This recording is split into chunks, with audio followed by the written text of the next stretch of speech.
अस्सलाम वालेकुम, मैं हूं शाहजेब खानजादा। कल रात अचानक ये बहस शुरू हो गई थी कि शायद इमरान खान को आज गिरफ्तार कर लिया जाएगा। इस हवाले से मुसलसल अफवाहें और खबरें गर्दिश कर रही थीं।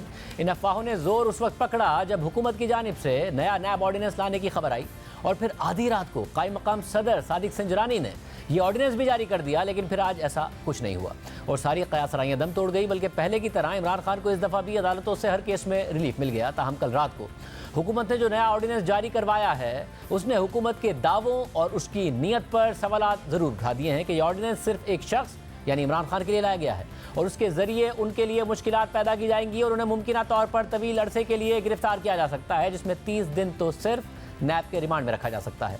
नए नैब ऑर्डिनेंस के तहत चेयरमैन नैब को यह इख्तियार मिल गया है कि अगर कोई मुल्जिम इंक्वायरी में शामिल ना हो या जानबूझकर ताउन ना करे तो चेयरमैन नैब इंक्वायरी के मरहले पर ही मुल्जिम के वारंट गिरफ्तारी जारी कर सकते हैं और साथ ही मुल्जिम के रिमांड की मुद्दत 14 दिन से बढ़ाकर 30 दिन कर दी गई है। इससे पहले भी नैब के पुराने कानून में यह गुंजाइश थी कि मुल्जिम को ना सिर्फ इंक्वायरी बल्कि शिकायत के मरहले पर ही गिरफ्तार किया जा सकता है और मुल्जिम के रिमांड की मुद्दत 90 दिन होती थी। मगर मौजूदा हुकूमत ने ही इस कानून को तब्दील किया था और गिरफ्तारी के लिए केस का शिकायत और इंक्वायरी के बाद इन्वेस्टिगेशन के मरहले तक पहुंचना जरूरी करार दिया था और रिमांड की मुद्दत भी कम करके 14 दिन कर दी थी। और इस तरमीम के दौरान हुकूमत ने नैब के पुराने कानून को काला करार देकर उस पर सख्त एतराज़ात भी किए थे और अपनी नई तरमीम का भरपूर क्रेडिट भी लिया था और ये क्रेडिट भी लिया था कि इसी तरमीम की वजह से इमरान खान को भी फ़ायदा हो रहा है। लेकिन आज जब इमरान खान के खिलाफ अहम केसेस की समातें होना थी तो उससे चंद घंटे पहले आधी रात को हुकूमत ने कायम मकाम सदर सादिक संजरानी के जरिए ये ऑर्डिनेंस जारी करवाया और अपने ही कानून को बदल दिया और उसे मज़ीद सख्त कर दिया और वो तब्दीलियाँ कर दी जिसकी वो खुद सख्त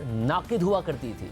सिर्फ यही नहीं, आज इमरान खान की कुछ अहम पेशियाँ थीं, बल्कि सदर डॉक्टर आरिफ अलवी को भी हज के बाद आज ही वतन वापस पहुंचना था, जिससे इन अफवाहों को मज़ीद तक़वियत मिली और तहरीक इंसाफ के रहनुमाओं ने खदशात का इजहार किया कि सदर आरिफ अलवी के वतन वापस पहुंचने से पहले हुकूमत कायम मकाम सदर सादिक संजरानी से ऑर्डिनेंस जारी करवाकर अगले दिन इमरान खान को गिरफ्तार कराना चाहती है। लेकिन आज इमरान खान अदालतों में पेश हुए, केसेस का सामना किया, लेकिन ऐसा कुछ नहीं हुआ। इमरान खान आज अपनी अहलिया बुशरा बीबी के हमरा लाहौर से इस्लामाबाद पहुंचे थे, जहां उन्होंने सेशन अदालत, एहतसाब अदालत और इस्लामाबाद हाई कोर्ट से मुतादिद केसेस में रिलीफ हासिल कर लिया। 190 मिलियन पाउंड के केस में इमरान खान और बुशरा बीबी को 13 जुलाई तक जमानत में तौसी भी मिल गई है। एहतसाब अदालत में पेशी के बाद इमरान खान और बुशरा बीबी नैब रावलपिंडी पहुंचे और 190 मिलियन पाउंड के केस में तफ्तीश का हिस्सा बने और इससे पहले इमरान खान और बुशरा बीबी एहतसाब अदालत पहुंचे थे। आज एहतसाब अदालत में जब समाअत शुरू हुई तो इमरान खान और बुशरा बीबी दोनों ही अदालत में नहीं पहुंचे थे, लेकिन दौरान समाअत पहले बुशरा बीबी अदालत पहुंची तो अदालत ने इस्तफसार किया कि क्या दोनों मुल्जिमान आ गए हैं, तो उनके वकील ने बताया कि सिर्फ बुशरा बीबी आई हैं। खान साहब दूसरी अदालत में मसरूफ़ हैं, अभी थोड़ी देर में वो भी पेश हो जाएंगे। उसके बाद अदालत ने बुशरा बीबी को हाजिरी लगाकर जाने की इजाज़त दे दी। फिर दौरान समाअत इमरान खान भी कमरा अदालत में पहुंच गए और फिर अदालत ने इमरान खान और बुशरा बीबी दोनों की अबूरी जमानत में 13 जुलाई तक तौसी कर दी। अहम बात यह है कि जिस वक्त एहतसाब अदालत में 190 मिलियन पाउंड के केस की समाअत हो रही थी तो उसी दौरान इमरान खान की तरफ से तोशाखाना केस में भी जमानत कबल गिरफ्तारी की दरख्वास्त दायर कर दी गई, जिसे अदालत ने मंजूर करते हुए उन्हें 13 जुलाई तक जमानत दे दी। मगर आज सुबह इसी तोशाखाना केस की वजह से एक दिलचस्प सूरत हाल पैदा हो गई थी जिसने एक कन्फ्यूजन को जन्म दिया था। कल इमरान खान ने इस्लामाबाद हाई कोर्ट के चीफ जस्टिस आमिर फारूक पर अदम एतमाद करते हुए एक लंबी चार्जशीट जारी कर दी थी और उनसे तोशाखाना केस समेत अपने तमाम केसेस ना सुनने की इस्तदा कर दी थी और कहा था कि यकीन है कि मुझे इस बेंच से शफाफ और गैर जानिबदाराना इंसाफ नहीं मिलेगा। मगर आज पहले खबर आई कि उन्हीं जस्टिस आमिर फारूक ने इमरान खान को एक गैर मामूली रिलीफ फराहम कर दिया है, जिस पर पीटीआई के ट्विटर अकाउंट से बयान जारी हुआ कि इमरान खान के खिलाफ तोशाखाना केस नाकाबिले समाअत करार दे दिया गया। 1 साल से जायद मुसलसल इल्जामात और मीडिया ट्रायल हुआ,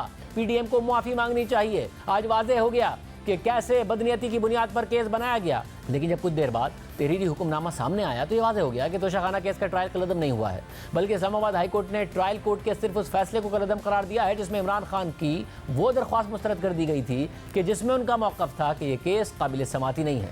ट्रायल कोर्ट के 5 मई के उस फैसले को इमरान खान ने इस्लामाबाद हाई कोर्ट में चैलेंज कर दिया था, जिस पर अदालत ने पहले स्टे दिया हुआ था और आज फैसला सुनाते हुए ट्रायल कोर्ट से कहा कि वो एक हफ्ते में तोशाखाना केस काबिल समाअत होने का मामला दोबारा सुनकर फैसला करे। इसके अलावा इमरान खान के एक और केस के हवाले से भी आज ड्रामाई सूरत हाल पैदा हो गई।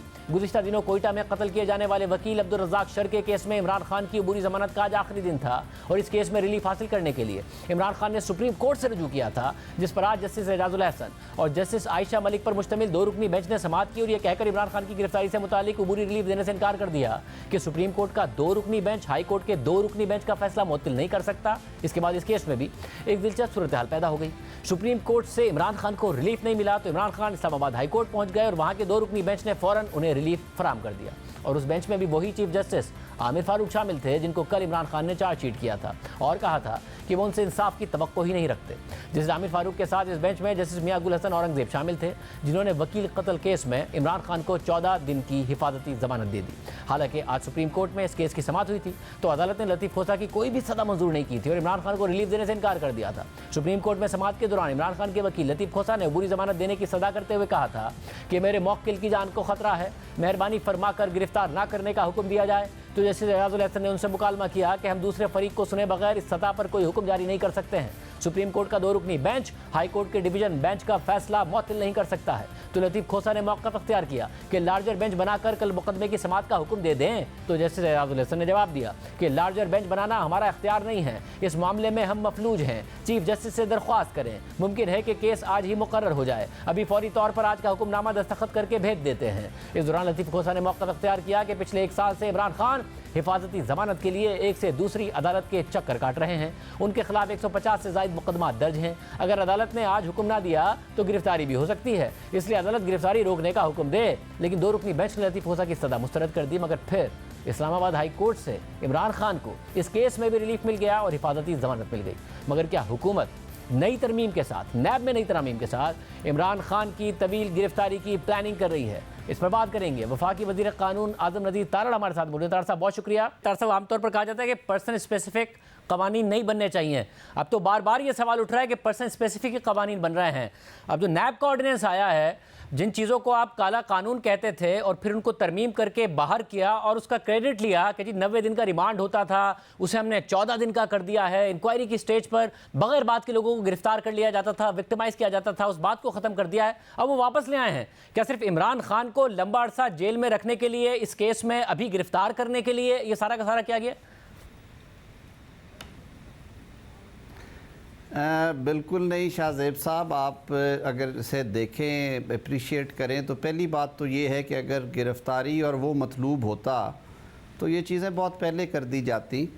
ये वो टीदिंग प्रॉब्लम्स थी जो कि हमें नैब प्रोसिक्यूशन ब्रांच से, मुझे लॉ मिनिस्ट्री में ये बारहा कहा गया कि जी अमेंडमेंट्स के बाद कुछ प्रॉब्लम्स आ रही हैं। उनमें से एक प्रॉब्लम ये थी कि जो इन्वेस्टिगेशन का टाइम है रिमांड का, यानी उसमें उन्होंने कहा कि जी ये क्योंकि वाइट कॉलर है और बहुत ज़्यादा फैला हुआ रिकॉर्ड होता है और उसमें कन्फ्रंटेशंस करानी होती हैं डॉक्यूमेंट्स के साथ, तो 14 दिन बहुत कम है, आप इसे कम से कम इसको दुगना कर दें। यानी कि वो तो 45 दिन मांग रहे थे, लेकिन फिर हमने कहा कि नहीं, इसको हम दुगना करते हैं। तो वो 30 डेज़ पे बड़ी मुशावरत के बाद उसे फ़िक्स किया गया कि कम से कम देखें 90 रोज़ लोगों ने काटे हुए हैं। ये जितने जो सियासी असीरान थे 86 रोज़, फवाद हसन फवाद साहब 89 डेज़, शहबाज शरीफ साहब ने पूरा रिमांड एक दफ़ा काटा, मरीम नवाज साहिबा को पूरा रिमांड कटवाया गया, तो वो तो 30 दिन पे इसे कैपिंग की गई है। मगर साहब, जिनकी आपने मिसालें दी हैं, इन लोगों की मिसालों से ही तो आपने सीखा था। शाहिद खाकान अब्बासी साहब से जब पूछा गया कि जी आपको इतने दिन रिमांड में रखकर नैब ने क्या पूछा, उन्होंने कहा कुछ नहीं पूछा, तफ्तीश ही नहीं करते आके। शाहिद खाकान अब्बासी के बाद मिफ्ता इस्माइल साहब ने भी यही बात बताई, एहसन इकबाल साहब ने भी यही बात बताई, ख्वाजा आसिफ साहब ने भी यही बात बताई, शहबाज शरीफ साहब की भी यही स्टोरी है। उस ज़माने में भी नैब बार बार ये कहता था, जब उनसे सवाल करते थे भैया आपको रिमांड करके गिरफ्तार क्यों रखना है इंसान को, और आपको अगर बहुत ज़्यादा प्रॉब्लम है, बंदे का नाम ECL में आ सकता है, आप उसे तलब कीजिए और उससे इन्वेस्टिगेशन कीजिए, क्यों किसी को गिरफ्तार करना है। मगर वो यही कहते थे जी व्हाइट कॉलर क्राइम में बड़ी डॉक्यूमेंटेशन होती है और सब चीजें क्रॉस वेरीफाई करनी होती है और तफ्तीश कुछ नहीं करते थे। आज आप घूम फिर के वही वजूहात बता रहे हैं। नहीं शाहज़ेब साहब, देखें हमने तो अभी भी उसके साथ देखें ना, जो बाकी सेफ्टी वेल्व्स हैं वो वहीं के वहीं पे हैं। नैब के कानून में प्री अरेस्ट बेल नहीं थी, वो हमने दी। नैब के कानून में पोस्ट अरेस्ट बेल नहीं थी, वो प्रोवाइड कर दी। नैब के कानून में गिरफ्तारी किसी भी स्टेज पे, even verification of complaint stage पे भी हो सकती थी। अभी इन्वेस्टिगेशन स्टेज पे गिरफ्तारी रखी गई और ये जो अभी इंक्वायरी स्टेज पे गिरफ्तारी ऑथोराइज़ की गई है, ये सिर्फ एक प्रोविजन प्रोवाइड की गई है जिसमें जब बार बार डिस्पाइट रिपीटेड नोटिसेस मुलज़म ना आए और उसके साथ क्वालिफाई किया कि फिर कॉपरेट ना करे, यानी कि उन्हें सवालनामा दिया जाए, वो कहे जी मैंने जवाब नहीं देना, उस सूरत में इंक्वायरी स्टेज पे गिरफ्तारी इसलिए की गई कि नैब की तरफ से हमें ये बारहा आया कि जी ये सियासी मुकदमात अपनी जगह पे रहे, और भी कई मुकदमात हैं जो इस अरसे में नैब ने इन्वेस्टिगेट किए हैं, कई सरकारी अहलकारान ने जिन्होंने, और बहुत सारे थे उसमें, एक दो बड़े स्कैम्स भी थे वो जो हाईवेज़ के मुतल्लिक़ थे। उसमें उन्होंने कहा कि जी वो कोऑपरेट करते ही नहीं हैं, क्योंकि उन्हें पता है कि जब तक इंक्वायरी को इन्वेस्टिगेशन में कन्वर्ट नहीं किया जाएगा उनकी गिरफ्तारी अमल में नहीं आ सकती। और इंक्वायरी को इन्वेस्टिगेशन में अगर आपने ऑनेस्टली कन्वर्ट करना है तो फिर आपके पास मुकदमे के पूरे हालात और वाक़यात होने चाहिए। तो उन्होंने कहा कि जी ये कम अज़ कम ऐसी सूरत में जहाँ पे मुल्ज़म सरीहन इनकारी है ज्वाइन करने से, या आते हैं और सवाल का जवाब नहीं देते, तो इदारे को बेबस नहीं होना चाहिए, कानून को बेबस नहीं होना चाहिए। तो उस सूरत में वो इख्तियार दिया गया, लेकिन याद रहे कि इस इख्तियार के साथ प्री अरेस्ट बेल की जो ऑप्शन है वो मौजूद है, और जो कोई सियासी मुकदमे की बात करेगा उसमें वो कोर्ट में जा सकता है मगर प्री अरेस्ट बेल मांग सकता है। साहब इसमें मसला है ना कि इंक्वायरी स्टेज पर हमने वही अरेस्ट देखे नैब की तरफ से जिसमें उनके पास सबूत नहीं होते थे, और वो मुलजिम को गिरफ्तार करके बजाय इसके कि सबूतों के जरिए मुलजिम तक पहुंचते, मुलजिम को गिरफ्तार करके मुलजिम के जरिए सबूतों तक पहुंचने की कोशिश करते थे, उन पर दबाव डालकर, उनके अहल खाना को प्रेशराइज कर। ये फिर यही नहीं हो रहा होगा तो और क्या हो रहा होगा? अगर सबूत हैं तो इंक्वायरी से इन्वेस्टिगेशन की स्टेज पर जाके गिरफ्तार किया जा सकता है अगर कोई शख्स ताबून ना करे। मैं अर्ज़ करता हूँ, मैं सिर्फ इसलिए ये आपसे गुजारिश करूँगा कि देखिए अब जो बाकी प्रोविजंस हैं वो इतनी ज़्यादा मैं कहूँगा कि उनको बेहतर कर दिया गया है, और उनमें इतनी सहूलत है और इतनी ज़्यादा लीगल प्रोटेक्शन दे दी गई है कोई भी बंदा जो कि नैब में अंडर इंक्वायरी है उसको, और उसके लिए तमाम कानून को जब रिवैम्प किया गया था, उसके बावजूद अगर कोई शख्स ये तहैया कर लेता है कि मैंने कानून का सामना नहीं करना और मैंने इस एग्जिस्टिंग लॉ के तहत भी इंक्वायरी को फ्लाउट करना है और उसके जो मकसद है उसको डिफीट करना है, तो मेरे ख्याल में कानून को उसके सामने बेबस नहीं होना चाहिए। तो उनके इस वैलिड रीज़न की वजह से कैबिनेट ने ये अप्रूव किया कि सिर्फ इस हद तक इख्तियार दें कि उस वक्त इंक्वायरी स्टेज पे वारंट ऑफ अरेस्ट निकाला जा सकता है जब रिपीटेड नोटिस के बावजूद एक्यूज्ड विलफुली हाज़िर नहीं होता दानिस्ता तौर पे, और अगर हाज़िर हो जाए तो फिर wilfully he does not cooperate with the process of investigation, के वो तफ्तीश में ताउन करने पे तैयार नहीं है। ये एक मसला है ना तारा साहब, देखें अब जैसे फॉर एग्जांपल इमरान खान साहब जवाबात लेना, अब इमरान खान साहब तो पेश हो रहे हैं तो ये वाला पॉइंट तो निकल गया कि वो पेश नहीं हो रहे इसलिए उनको गिरफ्तार करना है, मगर अब वो पेश होके भी कोऑपरेट नहीं कर रहे हैं। ये आपने छोड़ दिया है चेयरमैन नैब की सवाबदीद पर, और चेयरमैन नैब हमें मिले हैं तोहफे में जैसे जावेद इकबाल जैसे, जिन्होंने क्या नहीं किया इस मुल्क के साथ, क्या जुल्म नहीं बर्पा किया उन्होंने इस मुल्क के साथ, और इस मुल्क की तबाही में क्या किरदार नहीं अदा किया। आप ये तो फिर वो डिसाइड कर लेगा, ये कैसे नहीं है इमरान खान साहब स्पेसिफिक, कल को वो डिसाइड कर ले कि पेश तो हो रहे कोऑपरेट नहीं कर रहे हैं। अब ये पैमाना उनके पास है कि बस वो डिसाइड कर ले कि कोऑपरेट नहीं कर रहे हैं।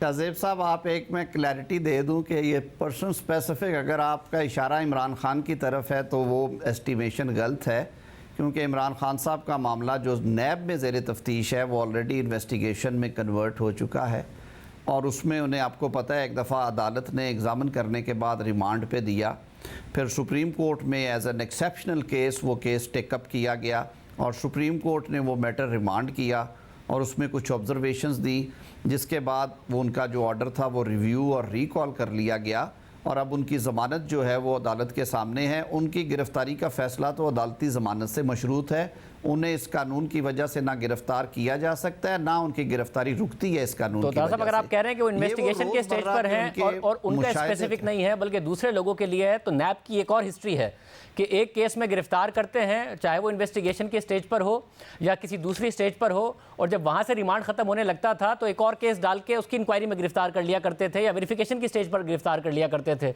तो भी पर्सन स्पेसिफिक नहीं है, ये भी नहीं हो रहा होगा।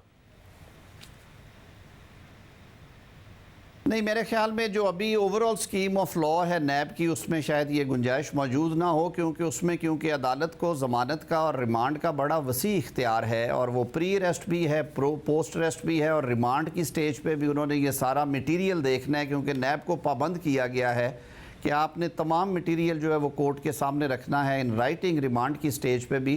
तो शाहज़ेब साहब वो सारी गारंटीज़ होते हुए मेरा नहीं ख्याल कि इस सारे लॉ को हम कह सकते हैं कि अगर कोई तरमीम आई है, ये 2-3 प्रोसीजरल तरमीम है, सब्सटेंटिव तरमीम कोई नहीं की गई, कोई ऑफेंस चेंज नहीं किया गया, कोई सजा एक मसला है जो कोई सजा बढ़ाई नहीं गई। जो एक साबिका ऑर्डिनेंस में 14A था, जिसको भी आप काला कानून कहते थे कि जी जब तक कुछ साबित ना हो जाए उस शख्स को मासूम करार दिया जाना चाहिए, इनोसेंट अंटिल प्रूवन गिल्टी।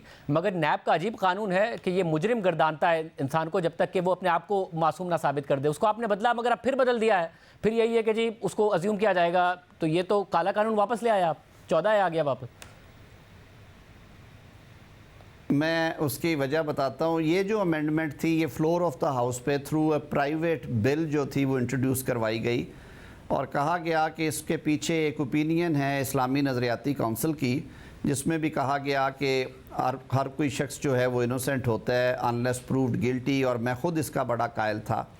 जब हमने ये तरमीम कर दी तो उसके बाद सामना ये हुआ कि जो केसेस नैब की अदालत से लैक ऑफ जुरिस्डिक्शन की वजह से वापस भिजवाए गए और वो केसेस गए, आपको पता है हमने लिमिट भी रख दी थी 50 करोड़ की, जो अभी भी है कि ये मेगा करप्शन स्कैंडल्स में सिर्फ नैब का इस्तेमाल हो, ये हर केस में नैब जो है वो हाथ ना डाले। तो वो केसेस जब नैब से निकल के एंटी करप्शन लॉज जो कि प्रोविंशियल एंटी करप्शन और FIA के एंटी करप्शन की कोर्ट्स में या उन एजेंसीज के पास गए, तो जो हमारा 1947 का कानून है एंटी करप्शन का, प्रिवेंशन ऑफ करप्शन एक्ट, जो कि एंटी करप्शन एस्टैब्लिशमेंट्स और FIA को रेगुलेट करता है, उसमें भी ये प्रिजम्पशन एक्यूज्ड पे है कि एक्यूज्ड ने अपनी बेगुनाही साबित करनी है।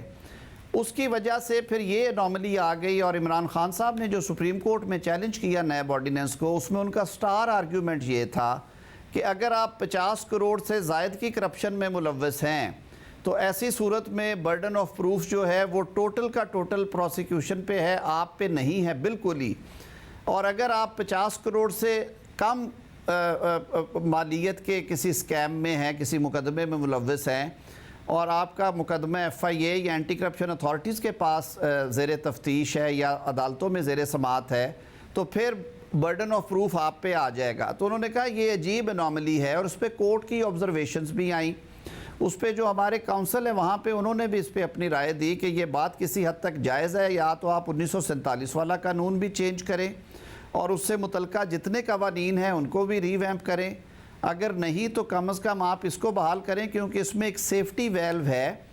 सुप्रीम कोर्ट के फैसला जात हैं कि इनिशियल बर्डन जो है वो प्रोसिक्यूशन पे ही रहता है, लेकिन वंस प्रोसिक्यूशन बादी नज़र में एक केस आपके ख़िलाफ़ तैयार कर लेती है। मैं उसकी एक मिसाल देता हूँ कि मेरे जो टैक्स डॉक्यूमेंट्स हैं उनके मुताबिक जो मेरे असासों की मालियत है वो 5 करोड़ है या 6 करोड़ है और मेरी जो सालाना आमदन है वो 50 से 60 लाख है। मैं एक मिसाल दे रहा हूँ, लेकिन दौरान इंक्वायरी जो मेरी प्रॉपर्टीज़ नज़र आती हैं जो टैक्स में डिक्लेयर्ड नहीं हैं और वो मिला के और मेरे स्पाउस की मिला के उनकी मालियत 25 करोड़ बन रही है। तो अब ऐसे सूरत में तफ्तीशी एजेंसी राइटली जस्टिफाइड होगी कि वो मुझसे पूछे कि भाई साहब ये 6 करोड़ से ऊपर वाले जो करोड़ है उनका आप मगर तारा साहब इसमें भी एक मसला है ना, जिसकी वजह से आपने ये कानून बदला था, क्योंकि जो एसिड बियॉन्ड मींस का केस है वो तो नैब के लिए केस बियॉन्ड मींस का बन गया था कि जिसके ऊपर कुछ नहीं साबित हो रहा उसके ऊपर डाल दो। राना सनाउल्लाह साहब के ऊपर जब हेरोइन साबित हुई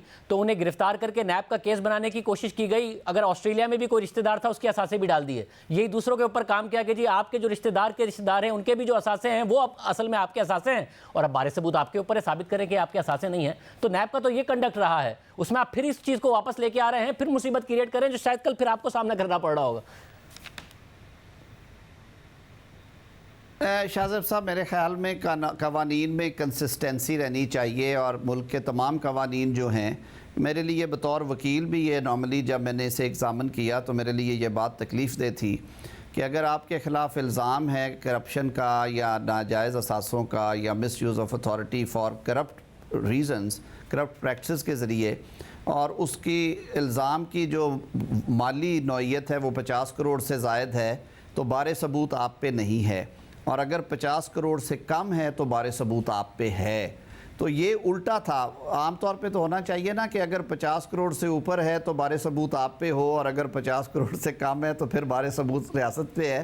तो ये अदर वे राउंड था, ये चीज़ पिंच करती थी लीगल साइड पे। और जब हम उसे आर्टिकल 25 की रूह से देखते थे, आइन के आर्टिकल 25 की रूह से, और आइन आपको पता है कि सुप्रीम लॉ है, जो भी मुल्की कानून आइन से मुतसादिम हो वो कानून जो है वो अच्छा कानून नहीं होता, और उसे हम कहते हैं कि ये provision ultra vires to constitution है।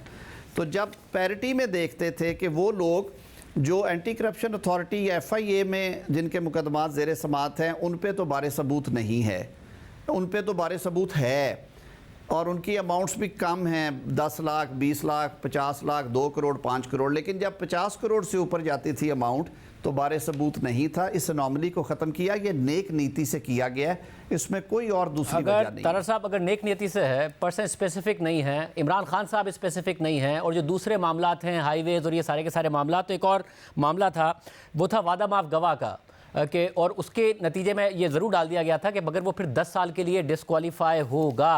अब इस बात को भी निकाल दिया गया है और ये डाल दिया गया है कि अगर उसे मुकम्मल पार्डन मिल जाती है तो उसे किसी भी ऑफेंस के लिए ट्राई नहीं किया जाएगा। पार्शियल पार्डन मिलती है तो फिर उसे पनिशमेंट अवॉर्ड की जा सकती है, पेनल्टी अवॉर्ड की जा सकती है। ये क्योंकि जो 10 साल की डिस्क्वालिफिकेशन थी वो तो पब्लिक ऑफिस होल्डर्स पर ही अप्लाई होती है जिन्होंने इलेक्शन लड़ना है। तो इस केस में इमरान खान साहब के काबीना के अरकान उन्हें चार्जशीट कर चुके हैं। मैं केस के मेरिट्स को नहीं क्वेश्चन कर रहा हूँ, ज़ाहिर एक बड़ा तगड़ा केस है उनके खिलाफ, मगर ये अमेंडमेंट को क्वेश्चन कर रहा हूँ कि ये उनके स्पेसिफिक है या नहीं है, ये वाली भी जो अमेंडमेंट की गई है।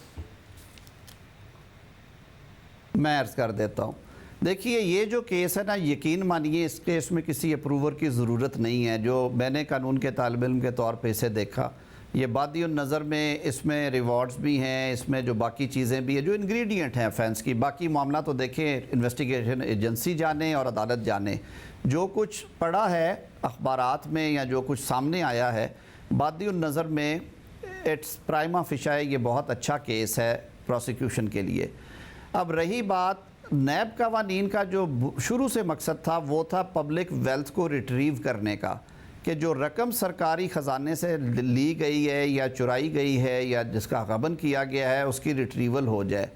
और उस रिट्रीवल के लिए ये प्रोविज़न उसमें इंट्रोड्यूस करवाई गई, और ये काफ़ी हद तक एंटी करप्शन लॉज जो दूसरे हैं इन पैरिटी उनमें भी ये प्रोविज़न है, तकरीबन इसी शक्ल में मिलती जुलती।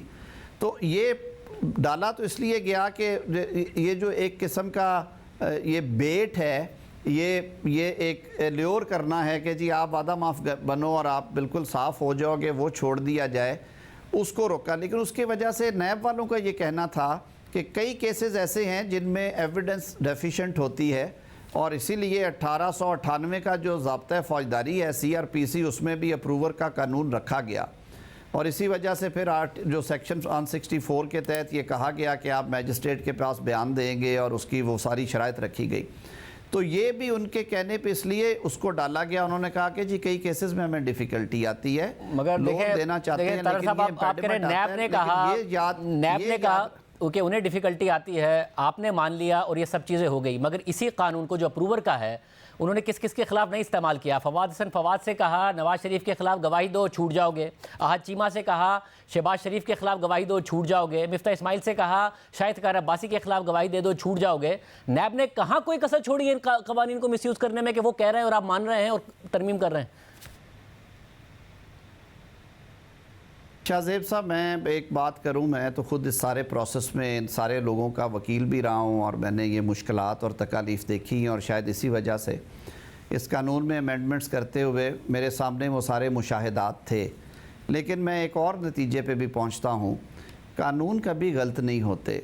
कानून को इस्तेमाल करने वाले अगर उसका बेदरेग इस्तेमाल करेंगे, अगर उनके जहनों में और उनके दिलों में कानून के लिए कोई इज़्ज़त और तकरीम नहीं होगी, अगर वो रेकलेसली इस्तेमाल करेंगे, तो यकीन मानिए बिनाइन से बिनाइन लॉ जो है वो ड्रैकोनियन लॉ बन जाएगा, और एक ड्रैकोनियन लॉ जो है वो बिनाइन हो जाएगा।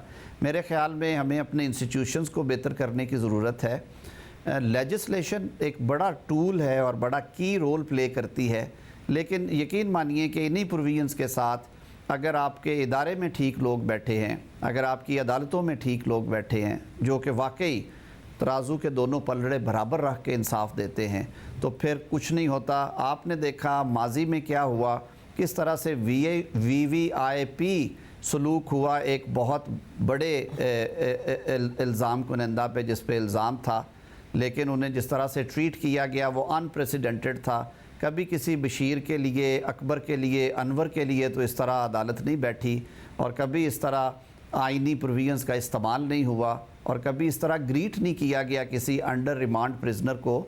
तो ये सारी चीज़ें ज़हन में रखनी चाहिए कि हमें कानून साजी एक बहुत अहम अंसर है। अहम अंसर है, मगर इदारे की एक तारीख भी जो है वो अहम अंसर है, और पिछले कोई 25-30 साल की इस इदारे की तारीख में कोई वाक़यात ऐसे हैं नहीं जिसकी वजह से कहा जा सके कि हाँ जी ये वो टाइम था जिस वक्त इस इदारे ने बड़ा ज़बरदस्त तरीके से कानून का सही इस्तेमाल किया। इस इदारे की अपनी तारीख बहुत तारीख है, जिसकी बुनियाद पर आप लोगों ने कानून बदले थे और आप उनको रिवर्स करने जा रहे हैं। और अगर बदनीयती नहीं है जैसा कि आप कह रहे हैं, इमरान खान स्पेसिफिक नहीं है या पर्सन स्पेसिफिक और कोई नहीं है जैसा कि आप कह रहे हैं, तो आरिफ अलवी साहब ने आज आना था, साजिद संजरानी साहब उस वक्त तक, क्योंकि वो हज पर थे अलवी साहब, तो कल रात तक वो सदर थे, तो उनसे ये अचानक जल्दी जल्दी में क्यों ऑर्डिनेंस इशू कराया गया अगर कोई बदनीयती नहीं और पर्सन स्पेसिफिक नहीं? नहीं, देखिए, जब आइन और कानून कहता है कि कायम मुकाम सदर भी उतने ही मोहतरम और मोतबर हैं और ये काम कर सकते हैं, तो फिर हमें इसमें तखसीस नहीं रखनी चाहिए। और मोर ओवर बहुत कम ऐसे होता है कि जब सेनेट और कौमी असम्बली दोनों के इजलास नहीं हो रहे होते और आप महसूस करते हैं कि ये एक ऐसा कानून है जिसकी फ़ौरी ज़रूरत है, क्योंकि उनके कुछ मुकदमात, इसके अलावा बहुत सारे मुकदमात वहाँ पे पेंडिंग हैं, उनमें उन्हें प्रॉब्लम आ रही थी, और ये तजावीज़ उनकी आई हुई थी। कुछ पीछे ईद की छुट्टियाँ रही, कुछ मैं यहाँ पे नहीं था, बैरून मुल्क था, तो वो नेचुरली एक प्रोसेस में चीज़ें चल रही होती हैं। वो एक कोइंसिडेंस ज़रूर हुआ कि कैबिनेट में डिबेट उस टाइम पे हुआ जिस टाइम पे कौमी असम्बली और सेनेट दोनों सेशन में नहीं थे, और आइन का आर्टिकल 89 ये एम्पावर करता है। लेकिन ये मैं आपको बता दूं कि ये पहले सेशन में ले कर दिया जाएगा, सेनेट में भी और कौमी असम्बली में भी। उसके बाद इसको एग्ज़ामन करेंगी दोनों ऐवानों में जो स्टैंडिंग कमेटीज़ हैं, या कम अज़ कम एक ऐवान की स्टैंडिंग कमेटी उसे ज़रूर एग्ज़ामन करती होती है, ये पार्लियामेंट्री ट्रेडिशन है। उसके बाद ये ज़ेर बहस आएगा ऐवान में, और सिर्फ़ उस सूरत में ये कानून मुस्तकिल सूरत इख्तियार करेगा अगर कौमी असम्बली और सेनेट इसे मंजूर कर लेते हैं, वरना आइन की रूह के मुताबिक 120 रोज़ के बाद ये कानून ख़त्म हो जाएगा। और तार साहब, आप लोग ज़ाहिर पहले रिसीविंग एंड पर थे, आप तो बतौर लॉयर आपने ये सब चीज़ें देखी हैं, और कितना मुश्किल टाइम आपकी जमात के लिए था। अब अगर ये सब कुछ हो रहा है, आप कह रहे हैं पर्सन स्पेसिफिक नहीं है, कानून पर्सन स्पेसिफिक होना भी नहीं चाहिए। एक तरफ यह कानून नैब का बन रहा है, दूसरी तरफ जो नाअहली की मुद्दत है वो ताहयात थी, वो अब 5 साल कर दी गई है। ज़ाहिर नवाज शरीफ साहब के लिए रास्ता खोल दिया गया है। मैं इस बात से कतई तौर पर हम इस प्रोग्राम में इत्तफाक नहीं करते हैं कि किसी को ताहयात ना अहल होना चाहिए, मगर पर्सन स्पेसिफिक ही हो रहा है नवाज शरीफ साहब को सिस्टम में लाने के लिए, इमरान खान साहब को सिस्टम से निकालने के लिए। शाहज़ेब साहब, अच्छा किया आपने ये सवाल कर लिया। पहली बात तो ये है कि अगर मेरे लिए एक चीज़ अच्छी है या बुरी है, और वो चीज़ और 1000-2000 लोगों के लिए भी अच्छी या बुरी है, तो इस शर्म की वजह से हमें नहीं रुकना चाहिए कि वो एक बड़े आदमी को भी उसका फ़ायदा या नुकसान होगा। नवाज़ शरीफ साहब के अलावा बहुत सारे लोग हैं, और ये फ्लोर ऑफ द हाउस पे जब ये बिल मैंने इस पे कंसेंट दी थी, ये BAP के दोस्तों ने पेश की थी अमेंडमेंट, मंजूर काकड़ साहब ने और उन लोगों ने, तो मैंने ये बिल्कुल कहा था कि ये जो एक तशरीह है कानून की, ये दुरुस्त मालूम नहीं होती कि ताहयात नाअहल रहेंगे। और वो भी आप देखें इन कंपैरिजन आर्टिकल 62 में, अगर आप कत्ल की जुर्म में उम्र कैद काट के जेल से बाहर निकलते हैं, या रेप केस में आप सज़ा पूरी करके बाहर आते हैं, तो आप 5 साल के बाद अहल हो जाते हैं, क्योंकि ये अफ़व और दरगुज़र और तौबा ये तो हमारे दीन में भी है और दुनिया में भी है, ये कवानीन में है दुनिया भर में, कि हर जुर्म की कुछ एक सज़ा की मुद्दत और तयन होता है ना, लाइफ लॉन्ग। मैं कानून के कानून आप एक शख्स को कानून की मेरिट्स को नहीं चैलेंज कर रहा हूं, और जाहिर है पहले इमरान खान साहब को वज़ीर आज़म बनाने के लिए और नवाज शरीफ साहब को सिस्टम से निकालने के लिए ही ये सारा का सारा किया गया था। तनख्वाह ना लेने पर जो कुछ काम हुआ उस चीज़ को नहीं क्वेश्चन कर रहा हूँ, मगर जो टाइमिंग है जिस तरीके से, क्योंकि अदालत कह चुकी है ताहयात ना अहली होती है, यह अलग बात है कि मौजूदा चीफ जस्टिस ने ताहयात ना अहली वाला फैसला लिखा, और फिर मौजूदा चीफ जस्टिस ने कहा कि ताहयात ना अहली तो एक ड्रैकोनियन कानून है, ये कैसे हो सकता है, ये तो बड़ा जालिमाना होगा। ये भी बाद में उनके अपने रिमार्क्स हैं, मगर ये कैसे, ये स्ट्राइक डाउन नहीं हो जाएगा? क्योंकि आईनी तरमीम के जरिए ही अदालत का फैसला आप ओवर रूल कर सकते हैं, या फिर एक बड़ा बेंच बने जो इस मामले को रिव्यू करे? नहीं, देखिए शाहजेब साहब, उसमें एक तो आइन के अंदर गुंजाइश मौजूद है कि जो कानून साजी आर्टिकल 70 के तहत वो सिर्फ़ और सिर्फ पार्लिमान का इख्तियार है और अदालतें कानून लिख नहीं सकती। कानून की तशरीह करते हुए भी वो कानूनी और आइनी दायरे से बाहर नहीं जा सकती। पार्लिमान ने जो कानून पास किया वो इंतहाई मुनासिब इसलिए है कि उस कानून में सिर्फ ये कहा गया है कि जहाँ पर आइन में नाअहली की मुद्दत का तयन किया गया है वहाँ पे वो मुद्दत पढ़ी जाएगी, यानी 5 साल है, 3 साल के लिए नाअहली है, 2 साल के लिए है या उस टर्म के लिए नाअहली है। और जहाँ पे आइन में इस मुद्दत का तयन नहीं किया गया और इबहाम है या खामोशी है, वहाँ पे वो मैक्सिमम जो उसमें दी गई है उससे आगे नहीं जाएगी। और आपने देखा होगा कि आर्टिकल 62-63 जब हम सारा एग्जामिन करते हैं तो 62 में 5 साल से ज़्यादा की नाअहली नहीं है। तो ये तो हमने उस इबहाम को दूर किया है। उसमें कहता हूँ, तो आप कह रहे हैं वो फैसला गैर मौसर हो गया, या फिर वो फैसला एक आईनी तरमीम या रिव्यू के जरिए गैर मौसर हो सकता है, या एक कानून के जरिए गैर मौसर हो सकता है जो सुप्रीम कोर्ट ने दिया हुआ है? बिल्कुल जी, लॉ सुप्रीम है और लॉ क्योंकि आइन की रूह के मुताबिक बनाया गया है। और यही वजह है कि आपने देखा होगा कि पार्लियामान में मौजूद इवन अपोजिशन के अरकान जो हैं, पाकिस्तान तहरीक इंसाफ के जो सैनेटर्स थे, उन्होंने भी ये सारी बात सुनने के बाद उसकी उस तरह से मुखालफत नहीं की और वो एक बददिली से बस उन्होंने कहा कि वी से नो, लेकिन वो भी 2-4 लोगों की हद तक बात हुई होगी। और शायद यही वजह है कि आज तक ये कानून चैलेंज भी नहीं हुआ, वरना वो तो 48 घंटे उनकी डेडलाइन है। 48 आवर्स से ज़्यादा वो अदालत को स्पेस नहीं देते, वो ले जाते हैं अपनी पिटीशन, और ले जाते भी 184(3) में है।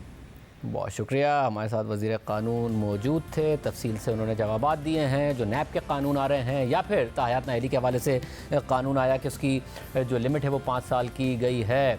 मईशत के हवाले से सवाल पैदा हो रहे हैं। IMF के प्रोग्राम के बाद मार्केट्स में कॉन्फिडेंस है, बॉन्ड्स की जो कदर है वो इम्प्रूव हो रही है पाकिस्तान के बैनुल-अक़वामी बॉन्ड्स की। साथ साथ हमें नज़र आया आज रुपये ने इम्प्रूव किया है। कहाँ सूरत हाल जा रही है, अवाम पे मज़ीद बिजली और गैस की कीमतों की सूरत में कितना बोझ आने वाला है, सब पे बात करेंगे ब्रेक के बाद। IMF के साथ स्टाफ लेवल मुआहदे के बाद आज इंटरबैंक में डॉलर 10 रुपये 55 पैसे गिरकर 275 रुपये 44 पैसे का हो गया। ओपन मार्केट में डॉलर 280 रुपये का हो गया। 2024 में मैच्योर होने वाला यूरो बॉन्ड 80 सेंट्स पर पहुंच गया है। मगर स्टॉक मार्केट में कल रिकॉर्ड तेजी के बाद आज प्रॉफिट टेकिंग देखी गई और इंडेक्स 341 पॉइंट्स गिर गया। कल स्टेट बैंक की तरफ से जारी करदा आदाद-ओ-शुमार के मुताबिक 23 जून को खत्म होने वाले हफ्ते में ज़र मुबादले के ज़खायर 53 करोड़ डॉलर के इजाफे के साथ 4 अरब डॉलर से तजावुज़ कर गए हैं। और कल वज़ीर ख़जाना इसहाक़ डार ने हमारे प्रोग्राम में दावा किया कि इस महीने यानी जुलाई में पाकिस्तान को IMF, दोस्त ममालिक और बैनुल-अक़वामी इदारों से 5.6 अरब डॉलर्स मौसूल होंगे और मुल्क के टोटल ज़खायर 14 अरब डॉलर्स यानी स्टेट बैंक के ज़खायर तकरीबन 9 अरब डॉलर्स पर पहुंच जाएंगे। जबकि आलमी रेटिंग एजेंसी मूडीज़ और फिच के मुताबिक IMF के साथ हालिया मुआहदे के बावजूद पाकिस्तानी मईशत को ख़तरात का सामना रहेगा, क्योंकि पाकिस्तान को इस माली साल में कर्ज़ों की मद में 25 अरब डॉलर्स अदा करने हैं, जो उसके ज़र मुबादला के ज़खायर से 7 गुना ज़्यादा है। मूडीज़ के मुताबिक IMF मुआहदा पाकिस्तान की मईशत को इस्तेहकाम देगा, मगर पाकिस्तान को तवील मुद्दती इस्तेहकाम के लिए इस्लाहात करना होंगी और आमदनी बढ़ाना होगी। कलील मुद्दत में मुआशी सरगर्मियाँ मुतासिर रहेंगी, जबकि बुलंद शरह सूद और महंगाई हुकूमती अखराजात और सरमायाकारी पर असरअंदाज रहेगी। अगले चंद माली सालों में पाकिस्तान को अपनी बैरूनी अदायगियों की ज़रूरत पूरी करने के लिए एक तवील मुद्दती बैरूनी फाइनेंसिंग का प्लान दरकार है, जो कि एक और IMF प्रोग्राम की सूरत में ही मुमकिन हो सकता है। मगर इलेक्शन के बाद ही वाज़ेह होगा कि पाकिस्तान अगले IMF प्रोग्राम में जाएगा या नहीं जाएगा। और जब तक नया IMF प्रोग्राम नहीं होगा तो उस वक्त तक पाकिस्तान की तवील मुद्दती बैरूनी कर्ज लेने की सलाहियत बुरी तरह मुतासिर रहेगी। इस बारे से बात करेंगे। हमारे साथ मौजूद हैं साबिक वज़ीर ख़जाना मिफ्ताह इस्माइल साहब। मिफ्ताह इस्माइल साहब, बहुत शुक्रिया हमें शो में ज्वाइन करने के लिए। आप मुसलसल कह रहे थे कि जब तक IMF नहीं होगा तब तक डिफ़ॉल्ट का ख़तरा भी मौजूद रहेगा, उस वक्त तक गैर यकीनी की सूरत हाल भी बरकरार रहेगी। मगर अब जबकि एक स्टैंड बाय अरेंजमेंट हो गया 3 अरब डॉलर्स का अगले 9 महीने के लिए, 1.1 अरब डॉलर्स में जुलाई में मिल जाएंगे, क्या डिफ़ॉल्ट का ख़तरा अब आपकी नज़र में टल गया है? कहा जा सकता है कि जी अब कम अज़ कम गैर यकीनी नहीं है कोई? बिल्कुल शाहज़ेब साहब, बिल्कुल डिफ़ॉल्ट का ख़तरा टल गया है और अब जो बेयकीनी की सूरत हाल थी, और जिसकी वजह से जो आपने बताया कि बिजली की पैदावार में भी कमी थी क्योंकि हुकूमत इंपोर्ट बचा रही थी, तो वो भी जो फर्नेस ऑयल LNG वगैरह इतना नहीं मंगवा रही थी, तो वो सारे मसले अब हल हो गए हैं।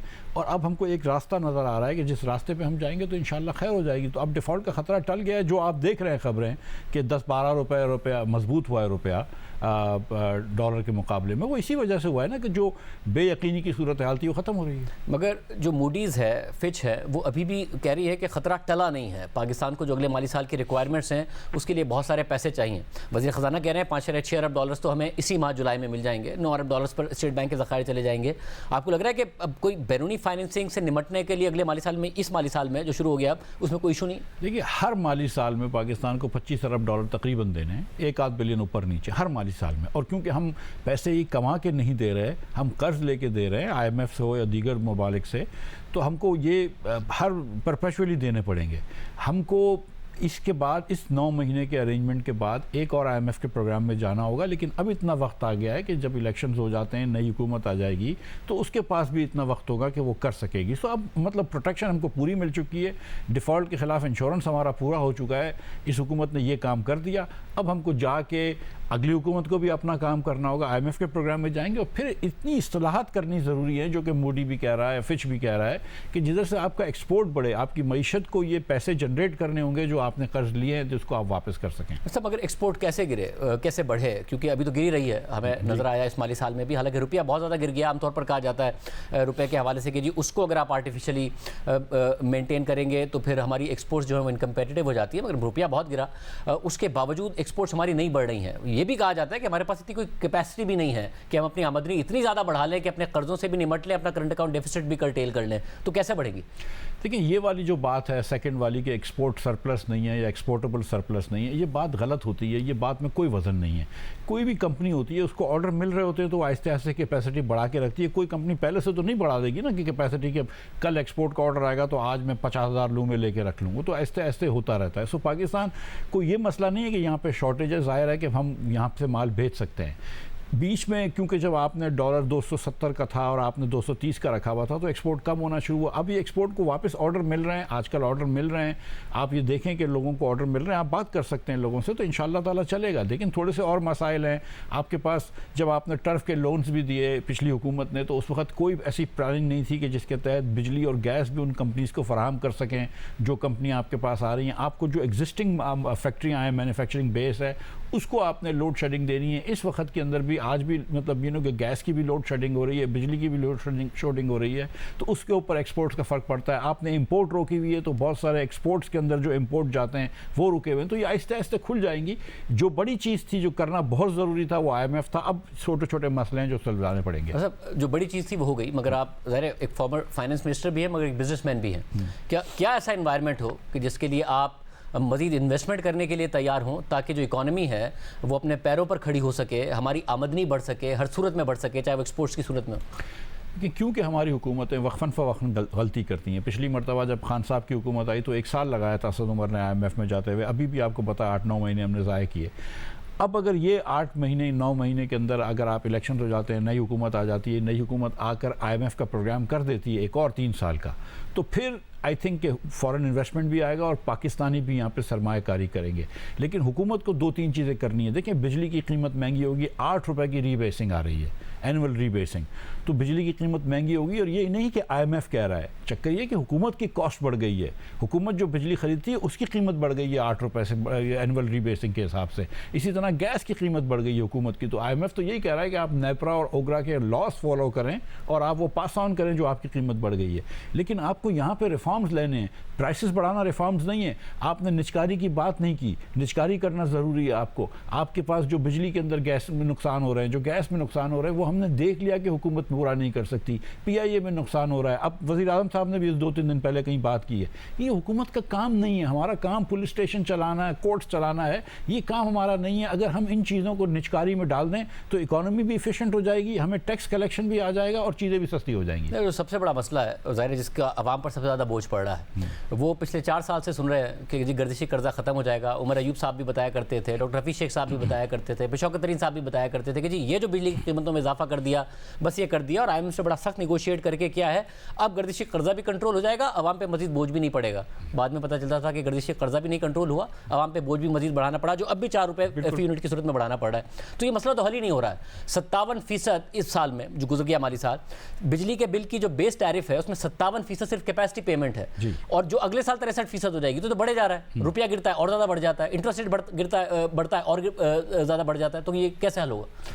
इसके अंदर एक सर्कुलर प्रॉब्लम होता है। प्रॉब्लम ये होता है कि अगर आप जब बिजली की रेट बढ़ा देते हैं, थिंकिंग कि अब हमने बिजली के रेट बढ़ा दिए हैं, अब अगर पिछले जितने यूनिट बेचेंगे तो वापस पूरे हो जाएंगे, तो जब आप बिजली के रेट बढ़ा देते हैं तो दूसरे लोग जो हैं वो आपके दूसरी तरफ चले जाते हैं। आपका जो बेस्ट कस्टमर है, इंडस्ट्रियल कस्टमर, वो चले जाता है। अब इस वक्त भी अगर आप बिजली लगाएं, आपको सोलर बिजली 7-8 रुपये यूनिट की मिल जाती है, कोल की बिजली 10-12 रुपये यूनिट मिल जाती है, तो फिर आप ग्रिड से हट रहे होते हैं, तो आपका बेस्ट कस्टमर वैसे ही ग्रिड से हटा हुआ है, या फिर वो गैस से अपनी बिजली बना रहा है। आपको एक जामे पॉलिसी करनी पड़ेगी, गैस और बिजली को मिलाकर के एक जामिया पॉलिसी हो, जिसको एक दिन में इंप्लीमेंट नहीं करेंगे, 2-4 साल लगेंगे।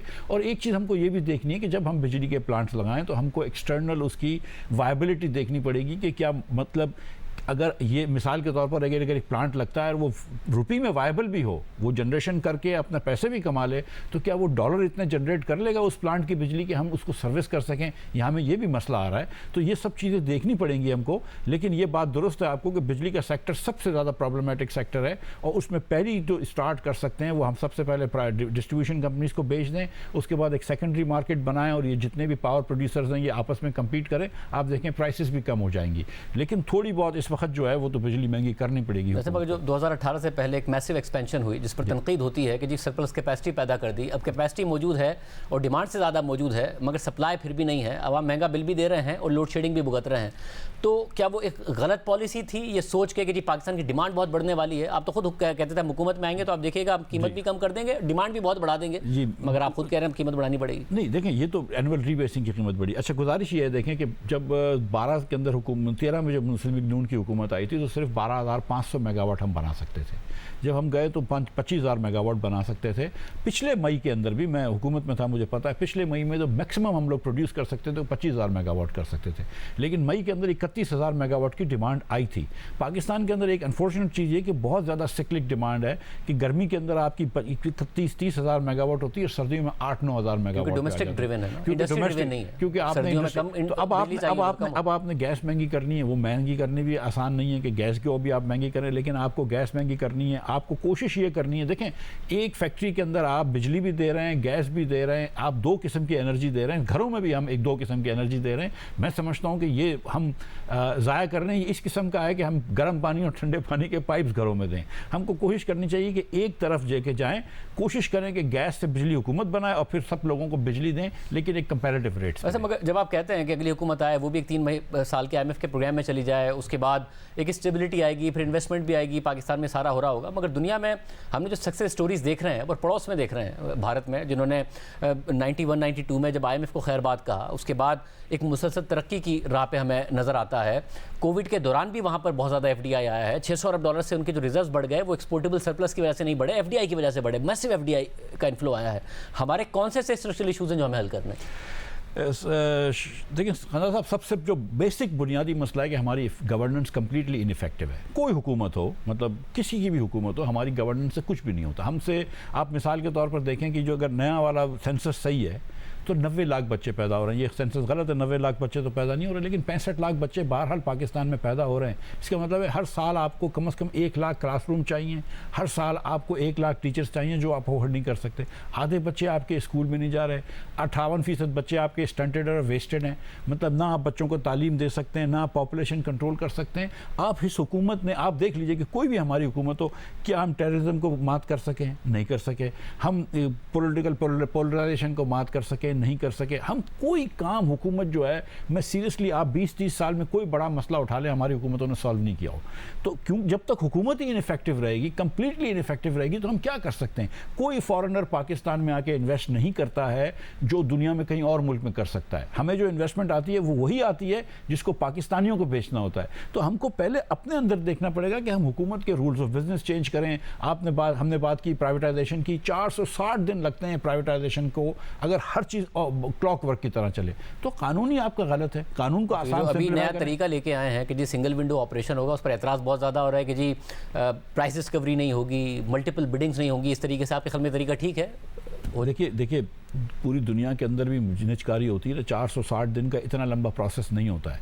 मतलब हम ये तो नहीं कह रहे कि आप करप्शन कर लें, खुदा ना खास्ता ना और, लेकिन पाकिस्तान में हर चीज़ पे इल्ज़ाम लगता है। लेकिन आप चीज़ों को आसान तो कर सकते हैं ना, प्राइस डिस्कवरी करनी तो कर लें। अगर कोई फॉरेन इन्वेस्टर को इन्वेस्ट करना है, इसमें क्या प्राइस डिस्कवरी करनी है मिसाल के तौर पर। लेकिन आप एनवायरनमेंट तो अच्छा दे दें ना। आप जो मिसाल के तौर पर CPEC के अंदर जो सेकेंड फेज़ CPEC का और ज़्यादा ज़रूरी CPEC का फेज़ था, वो तो चाइनीज़ कंपनीज़ को इधर लेके आना था, उनसे यहाँ इन्वेस्ट करवाना था। हम वो करवाने में नाकाम रहे। चाइनीज़ कंपनियां आज भी वियतनाम जा रही हैं, कंबोडिया जा रही हैं, दीगर ममालिक जा रही हैं। पाकिस्तान क्यों नहीं आ रही? क्योंकि पाकिस्तान वो एनवायरनमेंट नहीं दे रहा है। इसमें कौन सी प्राइस डिस्कवरी है? इसमें कौन से कंपैरेटिव एनवायरनमेंट या इनकंसिस्टेंट पॉलिसीज़ हैं। हमने बहुत ऐसे जोन्स बनाए कि जी वहाँ पर अब बड़ी इन्वेस्टमेंट आएगी, अब ये कंबोडिया नहीं जाएंगे, वियतनाम नहीं जाएंगे, दीगर ममालिक में जा रहा है, वो हमारे पास आएगा। नहीं आया वो तो क्यों नहीं आया और कैसे आएगा?